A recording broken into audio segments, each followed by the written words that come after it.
الرحمن الرحیم۔ آج کا عنوان حضور علیہ الصلوۃ والسلام کا مدینہ میں والہانہ استقبال۔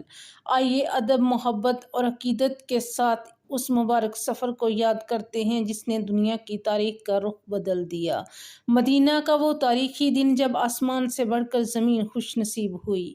مدینہ کی ہوائیں بھی جنہیں اپنے محبوب صلی اللہ علیہ وآلہ وسلم کی خوشبو کی منتظر تھیں، اور ہر دل بے اختیار درود پاک پڑھ رہا تھا۔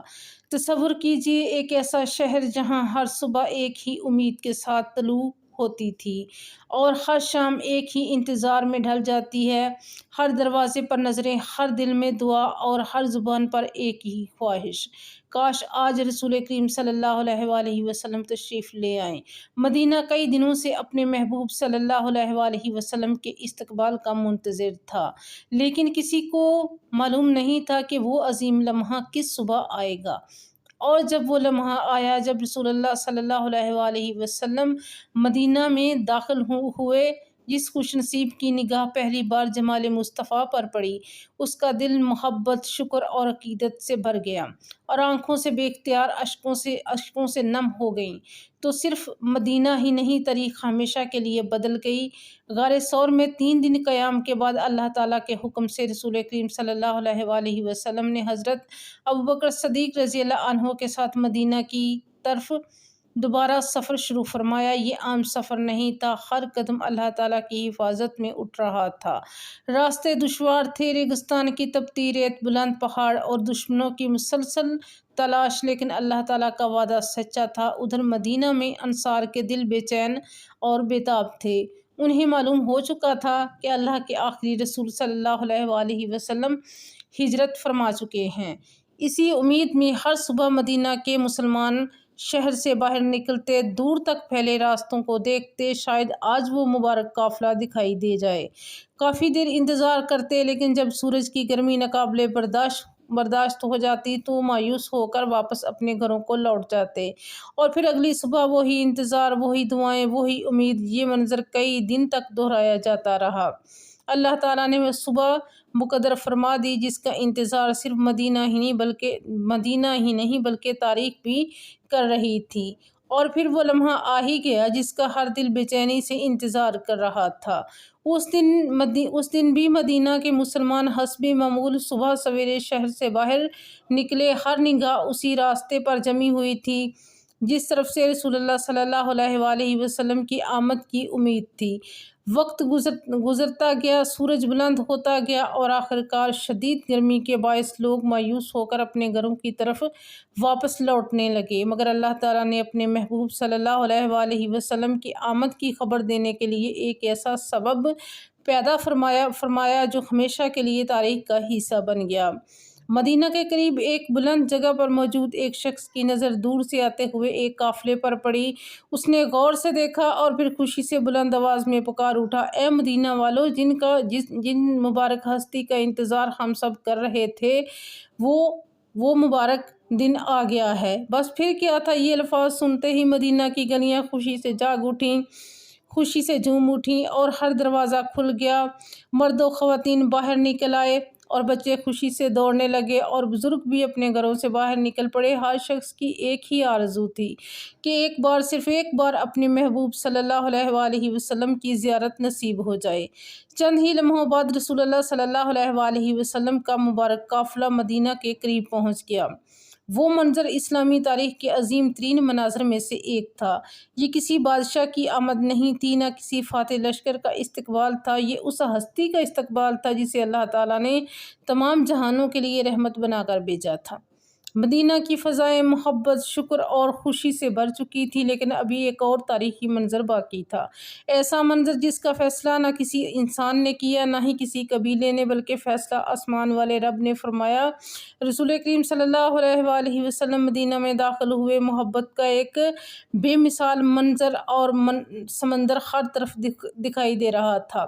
جس گلی سے آپ صلی اللہ علیہ وآلہ وسلم گزرتے، لوگ ادب و عقیدت سے کھڑے ہو جاتے اور خوشی سے اشعار پڑھتے۔ ہر شخص کی زبان پر ایک ہی درخواست تھی، یا رسول اللہ صلی اللہ علیہ وآلہ وسلم ہمارے گھر تشریف لائیے۔ یہ صرف ایک دعوت نہیں تھی بلکہ ہر انسان کی زندگی کی سب سے بڑی آرزو تھی۔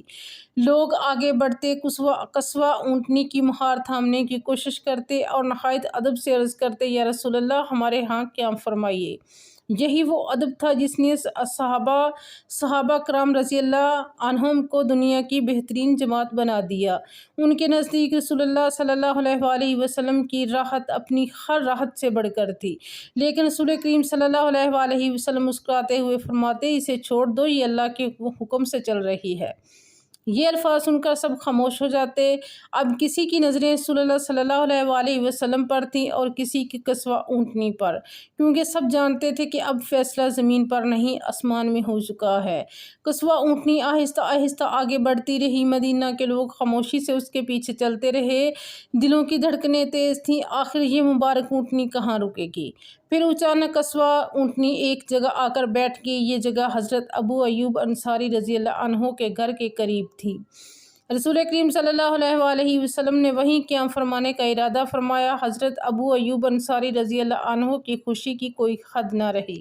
ابو ایوب انصاری کی خوشی کی کوئی حد نہ رہی۔ انہوں نے فوراً آگے بڑھ کر رسول کریم صلی اللہ علیہ وآلہ وسلم کا سامان اپنے کندھوں پر اٹھا لیا اور انتہائی ادب و محبت کے ساتھ اپنے گھر لے گئے۔ اور یہ صرف ایک گھر نہیں تھا، یہ وہ مبارک مقام بن گیا جسے اللہ تعالیٰ نے اپنے محبوب صلی اللہ علیہ وآلہ وسلم کے ابتدائی قیام کے لیے منتخب فرما دیا۔ لیکن حضرت ابو ایوب انصاری رضی اللہ عنہ کی محبت رسول کریم صلی اللہ علیہ وآلہ وسلم کا ایک ایسا واقعہ ابھی باقی تھا جسے سن کر آج بھی دل ادب سے جھک جاتا ہے۔ حضرت ابو ایوب انصاری رضی اللہ عنہ کا گھر 2 منزلہ تھا۔ رسول کریم صلی اللہ علیہ وآلہ وسلم نے نہایت سادگی کے ساتھ پہلی منزل یعنی نیچے جو ہے وہ رہنے پر قیام فرمایا، جبکہ حضرت ابو ایوب انصاری رضی اللہ عنہ اور ان کی اہلیہ اوپر والے گھر میں رہنے لگے۔ لیکن رات ڈھلی تو حضرت ابو ایوب رضی اللہ عنہ کے دل میں ایک عجیب سی بے چینی پیدا ہو گئی۔ وہ بار بار اپنی اہلیہ سے فرماتے، ہم کیسے اس جگہ چل سکتے ہیں جبکہ ہمارے نیچے والے گھر میں رسول کریم صلی اللہ علیہ وآلہ وسلم آرام فرما رہے ہوں۔ یہ صرف محبت نہیں تھی، یہ ادب رسول صلی اللہ علیہ وآلہ وسلم کی وہ کیفیت تھی جسے الفاظ میں بیان کرنا آسان نہیں۔ اس رات وہ دونوں بہت احتیاط سے چلتے، آہستہ قدم اٹھاتے کہ کہیں کوئی آواز بھی رسول کریم صلی اللہ علیہ وآلہ وسلم کے آرام میں خلل نہ ڈال دے۔ پھر ایک رات اتفاق سے پانی کا ایک برتن گر گیا، پانی فرش پر پھیل گیا۔ حضرت ابو ایوب رضی اللہ عنہ کا گھبرا اٹھے۔ انہیں خوف ہوا کہ اگر پانی نیچے ٹپک گیا تو کہیں رسول کریم صلی اللہ علیہ وآلہ وسلم کو نقصان نہ پہنچ جائے۔ روایت میں آتا ہے کہ انہوں نے اور ان کی اہلیہ نے فوراً اپنی چادر اور بستر سے وہ پانی خشک کرنا شروع کر دیا تاکہ ایک قطرہ بھی نیچے نہ جائے۔ صبح ہوئی تو حضرت ابو ایوب رضی اللہ انصاری رضی اللہ عنہ نے نہایت ادب سے عرض کیا، یا رسول اللہ صلی اللہ علیہ وآلہ وسلم، ہمیں یہ گوارا نہیں کہ ہم اوپر کے گھر میں رہیں اور آپ نیچے والے گھر میں رہیں۔ اگر اجازت ہو تو آپ اوپر والے گھر میں تشریف لے جائیں اور ہم نیچے رہ لیں گے۔ رسول کریم صلی اللہ علیہ وآلہ وسلم نے ان کی محبت اور ادب کو دیکھا اور بعد میں ان کی درخواست قبول فرما لی۔ یہ واقعہ ہمیں سکھاتا ہے کہ صحابہ کرام کی محبت رسول صلی اللہ علیہ وآلہ وسلم صرف دعووں تک محدود نہیں تھی، بلکہ ان کا ہر قدم، ہر لفظ، ہر عمل ادب و محبت اور اطاعت کا حسین نمونہ تھا۔ مدینہ میں رسول کریم صلی اللہ علیہ وآلہ وسلم کی آمد صرف ہجرت کا اختتام نہیں تھا، بلکہ یہ وہ مبارک آغاز تھا جس سے اسلام کی روشنی مدینہ سے نکل کر پوری دنیا میں پھیل گئی۔ اے اللہ، ہمیں بھی اپنے محبوب صلی اللہ علیہ وآلہ وسلم اور آپ کی سچی محبت، کامل ادب، سنت پر عمل اور مدینہ منورہ کی بار بار حاضری نصیب فرما۔